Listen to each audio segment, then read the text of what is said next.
Hi, I'm Crystal Dutil, and I'm on the planning committee for the Latina Network of West Michigan's 6th-year celebration. And we are thrilled to have you as a guest at our Journey to Wellness event. We are here with bilingual, bicultural acupuncturist Rebeca Davila, owner of Vida Acupuncture. And Rebeca will be teaching us a little bit about acupuncture and dispelling some myths and concerns folks may have in terms of acupuncture and traditional Chinese medicine. So I'll be the first to say that Rebeca and I met about a year ago at a Latina Network event surrounding self-care, and I won in the raffle an acupuncture session with her that I avoided for a year because I was scared. But I'm so happy that I finally made it in because it has been a life-changing experience. So Rebeca, tell the people what you do and to not wait as long as I did to come and get the help and health they need. Thank you. I want to thank the Latina Network for this opportunity to share about traditional Chinese medicine with you. And I'd just like to tell you that today's purpose, the purpose of what we're doing today, is to offer you hands-on techniques that you can incorporate into your daily lives to improve your health, overall health, mental, physical health, and spiritual. So one of the first modalities that I use is acupuncture. So acupuncture is about 3,000 to 5,000 year old medicine, started in China and many other places in the world.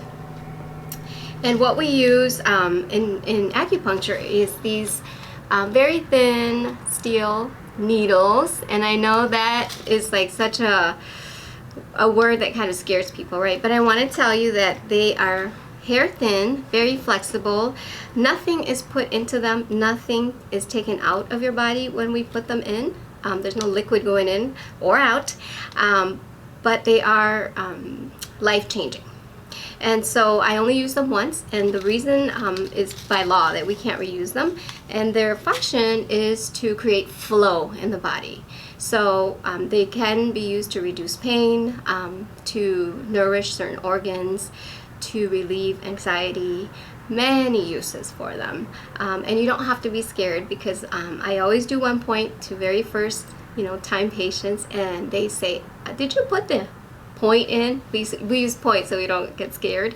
And I say, yeah, you have 3 of them in already. And it's a good feeling to know that people don't have to be scared. So that's one modality that I use. Another one is cupping, and I'll show you very quickly. Cupping, we use these ventosas, known in Spanish, and we use them to suction the skin. And the reason why we do that is to relieve pain, to bring blood to the surface, and that relaxes the muscles. And additionally, I use it for detoxing. And so, what we eat, sometimes our emotions, and environmental toxins too, can affect. So those are great for that. Another one that we use is herbal medicine, and think of, raw herbs, but we're modern. It's modern Chinese medicine, and so these herbs come in capsule form, and they can be for digestive issues, for anxiety, for pain, for many things, for regulating the menstrual cycle, many uses. The other modality that I use is seeds. So these are little band-aids that they stick into the ear. And why I use these is because the ear is a microsystem, so I can affect any organ system through the ear. And so I love these because I put them on at the end of every treatment, and what they do is extend the treatment. So patients go home with them and they can stimulate them anytime they want to keep practicing what we're learning in the clinic. And so I like that patients learn how to take care of themselves, and that's one of my most important objectives, is that people learn this medicine and also take it into their own hands.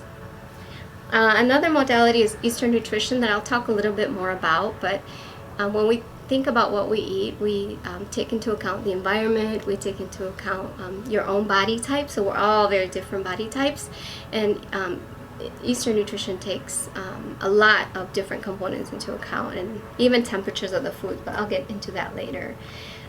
Lastly, we use moxibustion, which is a heat therapy. This looks like a cigar, and I light the end of it. It's compacted herb. It's called Artemisia, commonly known as mugwort. In Spanish, it's ajenjo.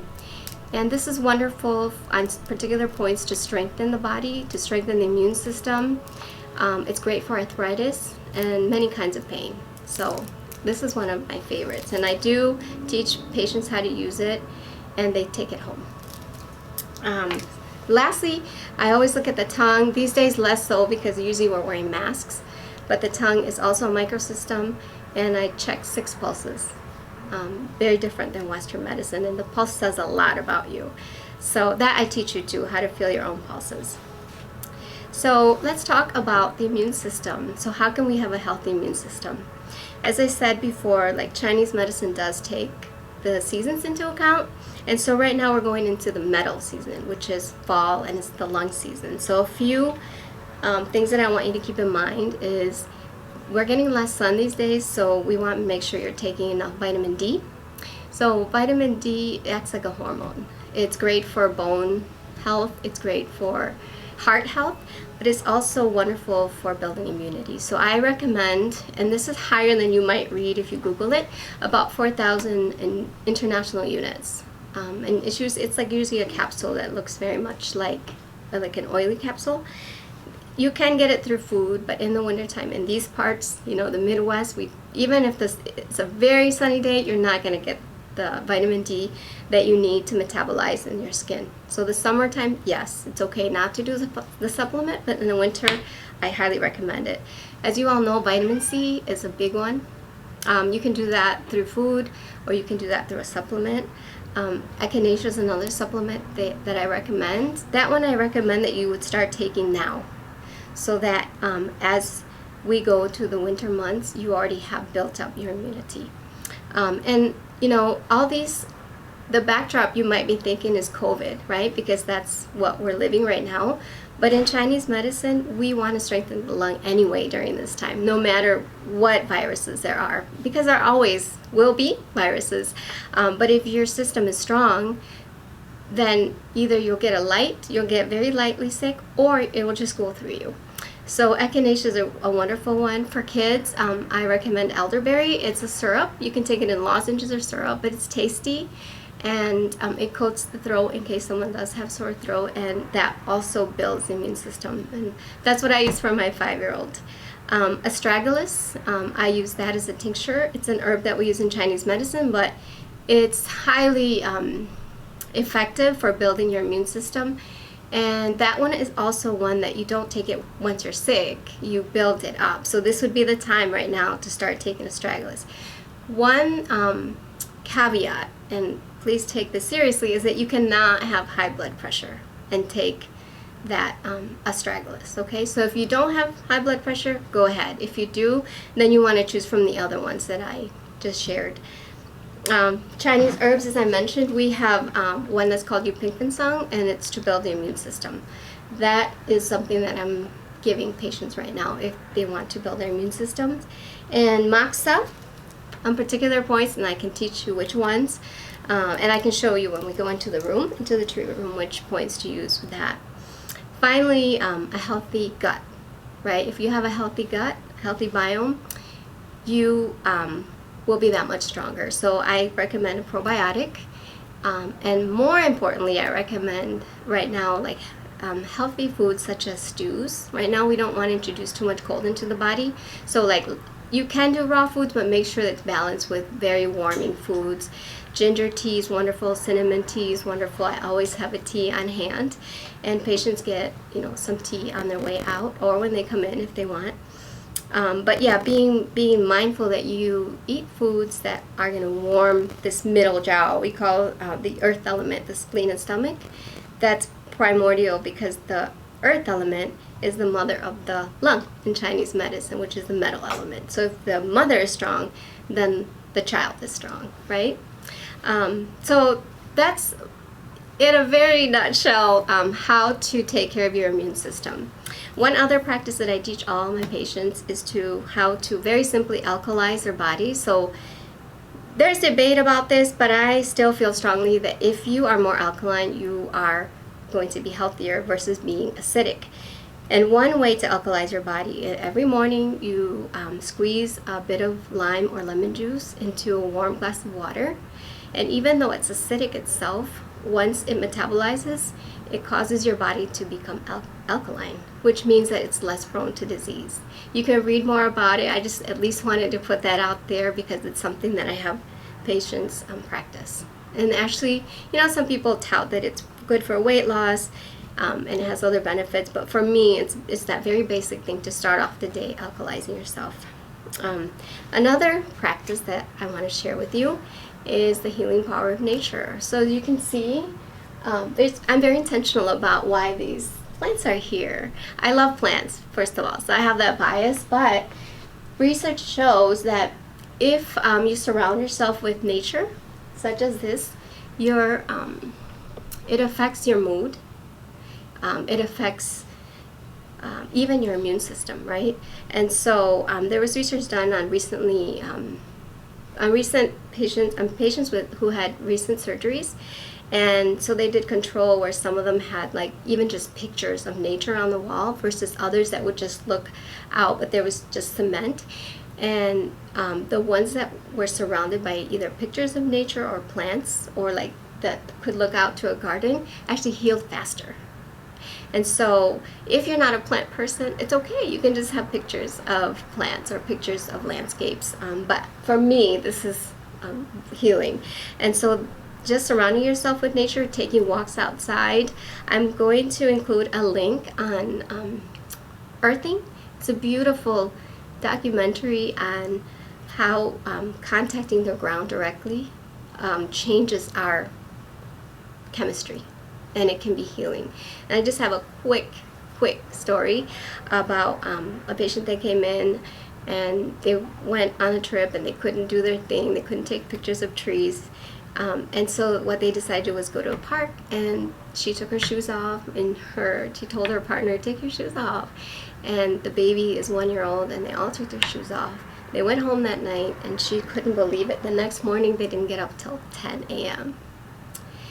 Even the baby, and they just couldn't believe it. So she asked her husband, hey, do you know what time it is? He's like, is it 6? Is it 7? She's like, no, it's 10 a.m. And they couldn't believe it.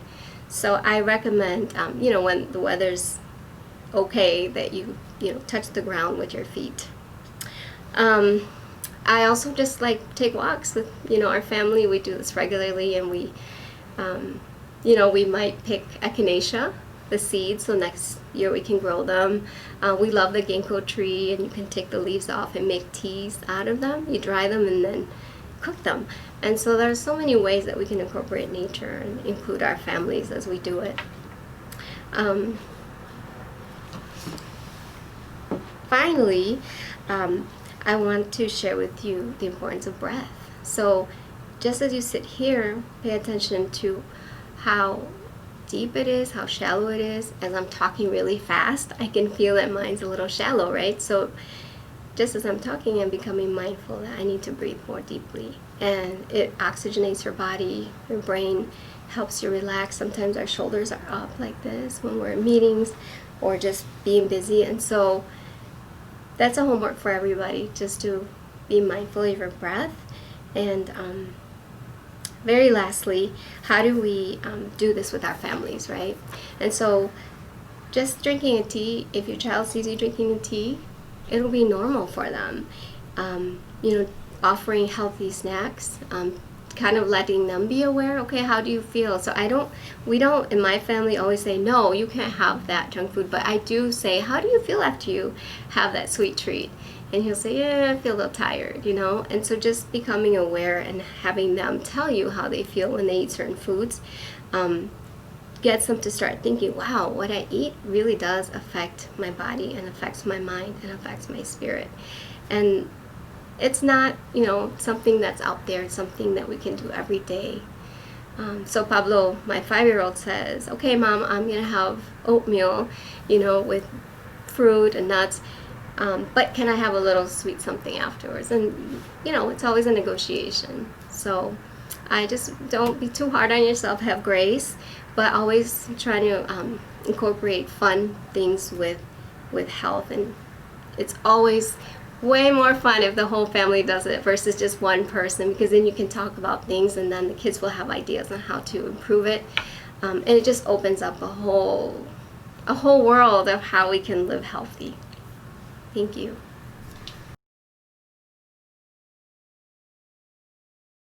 So this is one of our treatment rooms. We have 3, and each room has its own feel. So this is where people lay down and rest.